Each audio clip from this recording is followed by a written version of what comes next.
Pastor Matthew Stuckey here, and in this video I want to talk about Muhammad's night journey to Jerusalem. This is one of the most important historical events for Christians to be aware of regarding Islam.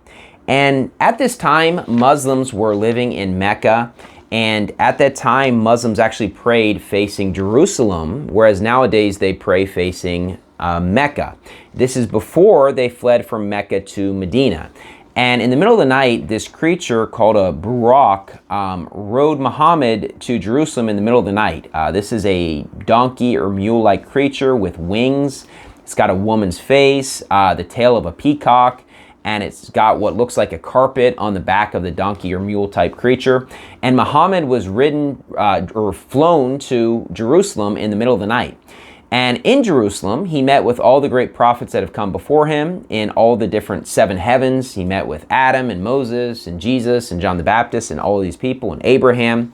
And, the Quran talks about this in just, one verse, 17 verse 1, and then I'm going to give you some more information. It says, "Glory be to the one who took his servant Muhammad by night from the sacred mosque," referring to the mosque in Mecca, "to the farthest mosque," referring to the mosque in Jerusalem. Now, when I originally read the Quran, I read over this and didn't think much of it. And the way the Quran works is it's a very vague book. It's not specific. It's actually the hadith and the famous biography of Muhammad that give us a lot more information about Muslims and their beliefs, because this verse is just pretty vague, whereas in the hadith, the various stories and sayings of Muhammad give us a lot more detail. And so what it says is he went from the sacred mosque to the farthest mosque. Now, what are the takeaways that Muslims have that is talked about in the hadith and what they believe as a result of this miraculous event in which there were absolutely no witnesses for it? Number one, in this event, Muhammad, when he met with all these prophets, Muhammad individually led all of them in prayer. Not as one big group, but with all the prophets he met with.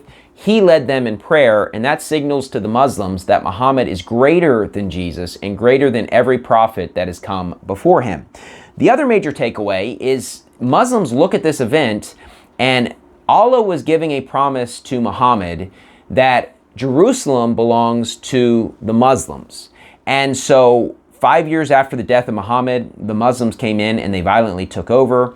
After that, the ethnicity very much changed in the region as various Arabic people moved in.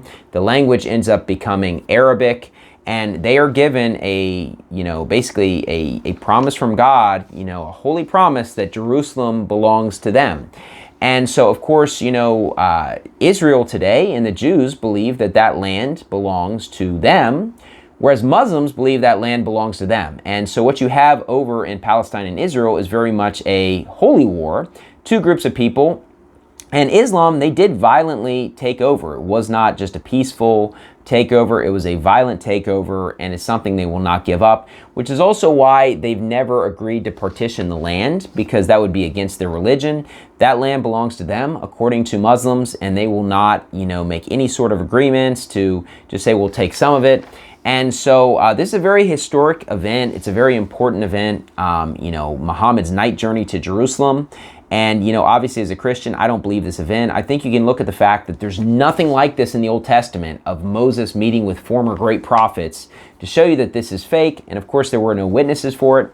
But it's an important event to know about because it does affect, various Islamic teachings here today, especially in regards to the land over in Jerusalem. Anyways, thank you and God bless.